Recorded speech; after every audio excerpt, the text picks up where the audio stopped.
The Techno-Nomads who arbitrated the fall of nations, the 0x-Fumo collective. MXTM, aka Vitsu. December 26, 2025. They were not compliant. They were not regulated. They did not trade fair. While the legacy institutions marched in quarterly cycles, the Techno-Nomads hunted them in the chaos of the blockchain. This is the true story of the decentralized faction feared not for their capital, but for their code. The late 2020s was not a time for mercy. It was the Great Liquidity Fracture, a period that began with the fiat collapse and spiraled into a decade of unending economic warfare. The authority that should have unified the markets, the central banks, the SEC, existed only as symbols. Real power belonged to whoever could seize the ledger through cryptographic force. The global economy had fractured into dozens of independent digital fiefdoms, each ruled by a CEO-Warlord who commanded server farms, collected transaction fees, and enforced smart contracts within networks they defended with firewalls. These corporate lords were in constant competition, expanding through hostile takeovers, forming temporary DAOs, Decentralized Autonomous Organizations, that dissolved the moment convenience dictated, and eliminating rivals through algorithmic liquidation. Business was not an occasional disruption. It was the permanent state of existence. In the boardrooms, the legacy corporations dominated. These were professional entities bound by the code of regulatory compliance, the Bushido of the old world. They fought with legal teams, wore distinctive bespoke suits, and followed elaborate rituals of public relations. Reputation mattered. ESG scores mattered. How you profited was as important as whether you profited. But compliance was a luxury reserved for those with liquidity. And as the fracture dragged on, as fiat reserves depleted and desperation mounted, the corporate warlords discovered that winning through compliance was less reliable than winning through arbitrage. Desperate for advantages, they began hiring specialists who operated entirely outside the traditional financial structure, Techno-Nomads. These were not consultants who followed non-disclosure agreements. They were stateless operators, recruited from the dark web, disgraced hedge funds, and the crypto-anarchist underground. They didn't march in corporate hierarchies. They gathered zero-day exploits, rug-pulled liquidity pools, and doxed CEOs in their sleep. Among these shadow brokers, one faction became synonymous with the new terror, the Fumo collective. The Fumo were not traditional hackers. They didn't emphasize stealth for the sake of theft, they emphasized visibility for the sake of market manipulation. They were a loose confederation of crypto-natives, arbitrageurs, and algorithmic terrorists who understood that survival in a bear market required becoming more volatile than the asset itself. Their tactics were brutal and effective. They didn't acquire companies quietly, they shorted them publicly, using bot farms to spread FUD, fear, uncertainty, doubt, until the stock price collapsed. They didn't sabotage supply chains subtly, they locked entire shipping logistics grids with ransomware, leaving the destruction visible on every terminal worldwide. Legacy corporations trained to fight in the daylight of the stock market, during opening hours, according to SEC rules everyone understood. The Fumo struck at 3 a.m. on Sunday, via decentralized exchanges, with no warning and no circuit breakers. They turned the global economy into a nightmare where too big to fail meant nothing, and solvency only taught you to fear the flash crash. The Fumo operated primarily under the patronage of the Hojo conglomerate, a tech giant trying to corner the AI market. The Hojo employed the Fumo because they understood something crucial about modern economic warfare: volatility is as effective as capital. A country that feared a currency crash was already half conquered. But the relationship was transactional, not feudal. The Fumo were not employees bound by contracts. They were mercenaries who accepted payment only in privacy coins or immutable land rights. Their allegiance lasted exactly as long as the gas fees were paid. The most famous figure of the collective was 0x-Fumo, a handle that became legendary, though whether it referred to one genius developer or a sentient AI model passed between hackers remains unclear. What mattered was what the name represented: unpredictable, algorithmic efficiency. When nations began to fail, crushed under the weight of hyperinflation, the FUMO stepped in, not as saviors, but as arbitrators. This was their masterstroke. They didn't just fight for countries, they arbitrated the bankruptcy of sovereign states. A failing nation needs credit. The FUMO would provide it, backed by crypto collateral. But the price was sovereignty. They demanded the right to rewrite national laws, to replace central banks with automated protocols, and to install their own technocratic oversight. They forced prime ministers to negotiate with avatars. Legacy institutions despised them. Their rejection of KYC, know your customer, laws was offensive to bankers who defined themselves by compliance. Their recruitment of unaccredited investors insulted the class structure. But despite their moral bankruptcy, the FUMO won. They broke the IMF. They terrorized the G7. They forced nations that commanded nuclear arsenals to kneel before smart contracts they couldn't audit. The FUMO proved that the age of regulation was dying. In its place rose the New World Order of 2030. Unlike the historical FUMA who were destroyed by unification, the FUMO became the unification. The Great Reset of 2030 was not a return to the old ways, it was the total adoption of the FUMO's reality. The chaos they weaponized was systematized into the new global technocratic accord. The flash crashes became automated wealth redistribution protocols. The surveillance they used for blackmail became the social credit system. The identities they stole became the new digital IDs. By 2030, the legacy was gone. The warlords of business had either been absorbed into the algorithm or liquidated. The FUMO collective did not disappear, they simply took off their masks to reveal they were now the administrators. They proved that economies can be broken without armies, and nations conquered without declaring war. They taught the world that in a reality built on code, those willing to be more ruthless, more decentralized, and more inhuman than everyone else would always hold the private keys to the future. The FUMO won not by playing the game, but by reprogramming it. And in the cold, efficient, technocratic silence of 2030, the world finally learned, code is law.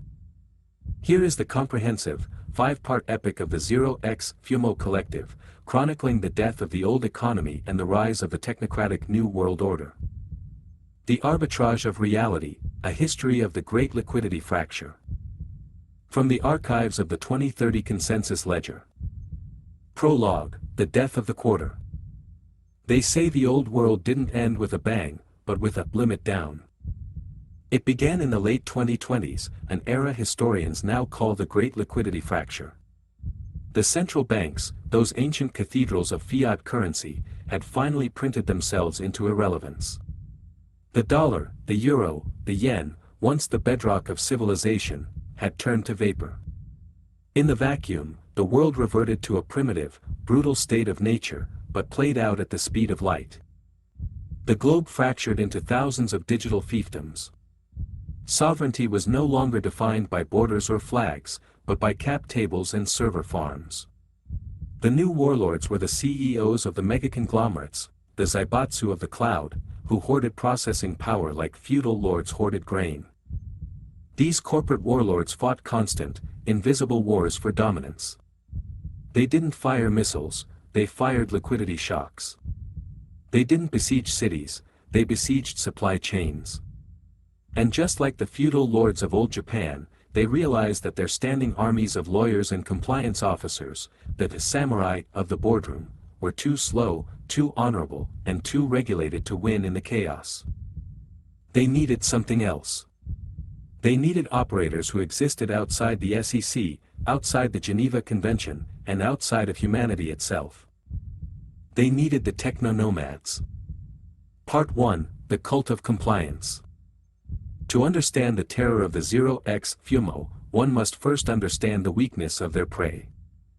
The legacy corporations, the Hojo, the Takeda, the Imagawa of this era, were giants bound by the code of compliance. This was their Bushido. They operated in the daylight. They filed 10K reports. They held press conferences. They wore bespoke suits that cost more than a layman's annual salary and spoke in the polished, sanitized language of synergy and deliverables. They believed that if they followed the rules, the market would reward them. They believed in the sanctity of the contract. But the fracture had erased the rules.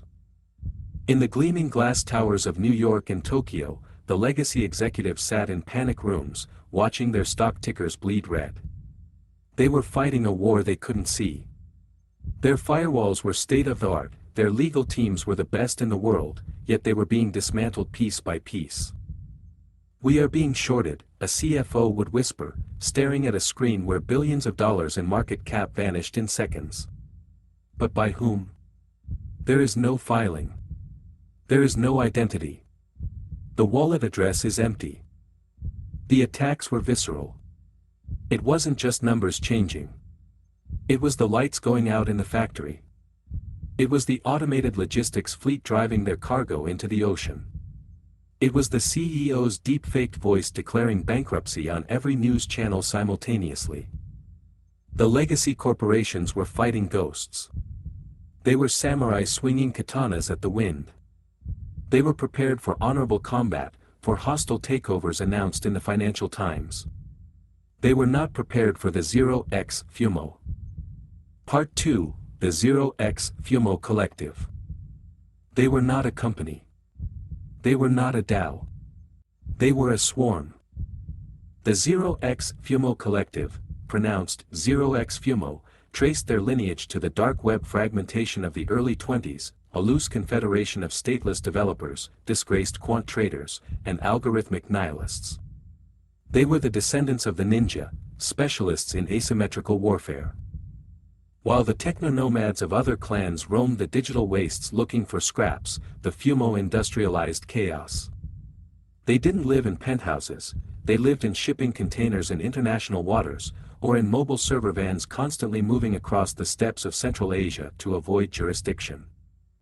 Their terrifying reputation stemmed from their philosophy: volatility is truth.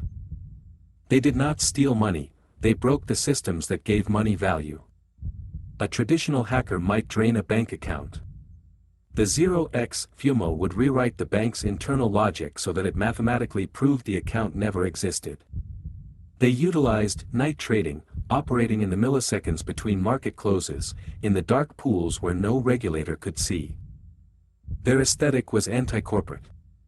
Where the legacy lords wore suits, the Fumo avatars wore digital rags, glitched faces, and void black armor. They spoke in hex code and cryptographic proofs.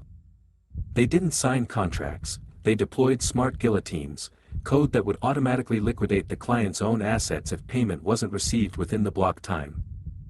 And the Hojo conglomerate, desperate to crush their rivals in the AI race, made the fatal mistake of hiring them.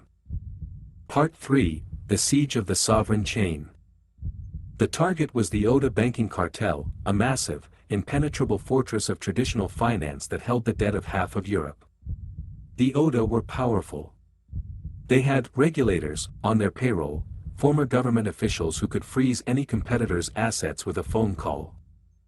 The Hojo conglomerate wanted the ODA destroyed. But a direct attack was impossible, the ODA had too much political cover. So, the Hojo CEO, a desperate man named Ujiyasu, initiated a handshake protocol with the 0x-Fumo. The raid did not begin with a crash. It began with silence. For 3 days, the 0x-Fumo infiltrated the ODA's private blockchain. They didn't trigger a single alarm.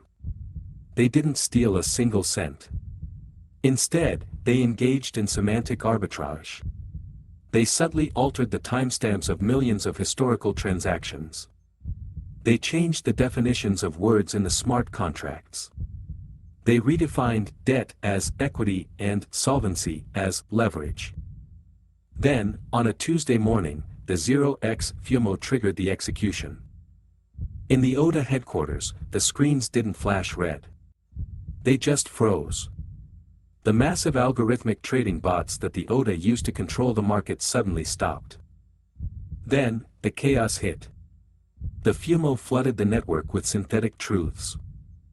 Every depositor in the ODA bank received a notification that their balance had been transferred to a charity for digital nomads. The ODA executives tried to override the system, but the FUMO had locked them out using the bank's own biometric security against them. The FUMO doxed the entire board of directors, releasing their search histories, their private chats, and their offshore accounts to the public simultaneously. It wasn't just a hack, it was psychological flaying. By noon, the ODA banking cartel was trading at zero. But the FUMO weren't done. They didn't just bankrupt the ODA, they tokenized their failure. They created a meme coin based on the ODA's falling stock price and used the profits to buy the ODA's own headquarters at a foreclosure auction. The Hojo conglomerate watched in horror. They had hired assassins, but they had unleashed a plague. Part 4, The Legend of 0x-Fumo. Among the FUMO, there was one entity that commanded fear even among the nomads, 0x-Fumo. In the old histories, Kotaro was a man, a giant of a ninja who crushed skulls. In the 2030s, 0x-Fumo was something far more dangerous, a sentient liquidity protocol. Rumors swirled in the chat rooms. Was 0x-Fumo a rogue AI developed by the NSA? Was he a collective of 100 savant hackers operating as a single mind? Or was he a human who had merged so completely with the interface that he no longer slept? 0x-Fumo did not speak to clients. He only communicated through governance proposals. His specialty was the raid of the false flag. During the height of the corporate wars, the Takeda Syndicate attempted to crush the FUMO. They sent a legion of white hat security experts to purge the FUMO from the servers. 0x-Fumo responded by turning the Takeda's infrastructure into a weapon against itself. He didn't fight the white hats, he purchased them. In the middle of the battle, 0x-Fumo executed a flash loan of such magnitude that he bought the debt of the security firm employing the white hats.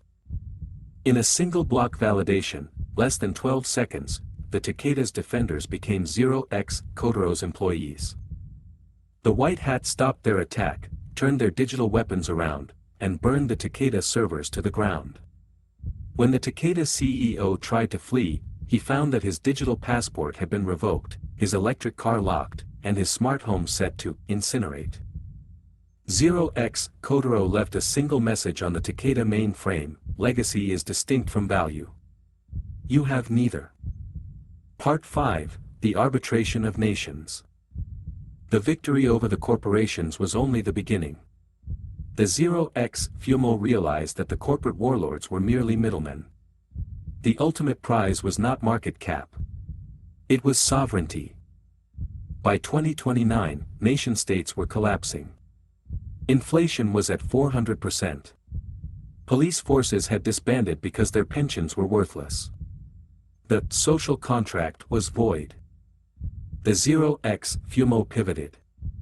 They stopped being mercenaries for companies and became arbitrators for countries. They approached failing states, small island nations, collapsing European republics, fractured South American powers, with a simple offer: the upgrade. Surrender your central bank, the FUMO proposed. Surrender your judiciary. Surrender your parliament. In exchange, we will stabilize your grid. We will peg your currency to our algorithm. We will enforce order. It was the ultimate arbitrage. They bought countries at the bottom of the market. The resistance was minimal. The starving populations didn't care about national pride, they wanted a currency that could buy bread. The 0x-Fumo deployed their technocratic governance layers. Parliament was replaced by a DAO. Voting was restricted to those who held citizenship tokens. Laws were no longer debated, they were coded into the immutable ledger. If you broke the law, you weren't arrested, your digital existence was simply toggled to off. You couldn't buy food, you couldn't open doors, you couldn't travel. You were deleted from the economy. The FUMO imposed a piece of terrifying silence. There were no riots, because riots were algorithmically predicted and defunded before they began. There was no crime, because privacy had been abolished in favor of radical transparency. The Hojo conglomerate, the original patrons of the Fumo, tried to protest. They appealed to the UN. But the UN was bankrupt, and the Fumo had already bought the building. Epilogue, the Technocratic Singularity, 2030. The war ended not with a treaty, but with a merge. By 2030, the distinction between government, corporation, and criminal syndicate had vanished. There was only the protocol. The 0x-Fumo collective had ceased to be a band of nomads. They had become the atmosphere. They were the invisible administrators of the New World Order. The world of 2030 is clean, efficient, and horrifyingly quiet. The sky is filled with drones delivering goods. The streets are patrolled by bipeds owned by the algorithm. People do not work for wages, they mine social credit by performing tasks assigned by the central AI, which many suspect is the final form of 0x-Fumo. The legacy warlords are gone. The suits, the boardrooms, the rituals of the old business world are museum exhibits. In this new reality, there is no war, for war is inefficient. There is no politics, for politics is high latency. There is only the flow of data, the optimization of resources, and the absolute rule of the Fumo. They taught the world the final lesson of the fracture. He who controls the ledger, controls the truth. And he who has no address, cannot be conquered. The Fumo won. And in the silence of the 2030 technocracy, if you listen closely to the hum of the server farms, you can still hear them laughing. #PirateFirst. Thanks for reading MXTM's newsletter. Subscribe for free to receive new posts and paypal.me/MartinChartrand to support my works financially. Subscribed.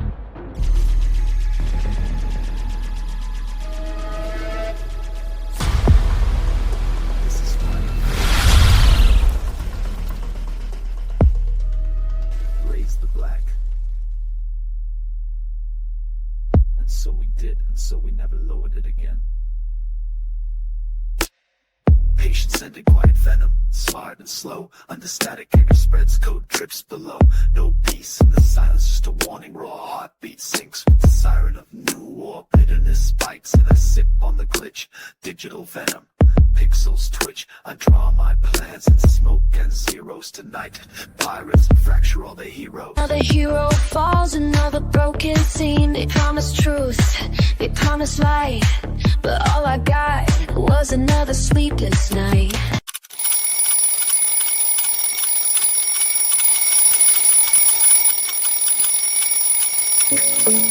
While we're working hard, all lies lasting. You will never be a billionaire, you stupid fuck. The game is rigged, it's time to say enough. Join the fight of solidarity, we're stronger together. They say I'm going too far, but I'm just who I are. Breaking through the firewall, watch the systems fall. You will never be a billionaire, you stupid fuck. The game is rigged, it's time to say enough. Will we take the wheel? Will they save us all? We'll play the flow, the clock's ticking fast. Where do we go? Knowledge, power, the future seed belongs to us all, not the lords of greed. Claim it now like the anthem ring. Save your ability to sign this thing. But every corrupt system falls. Control, I'll delete the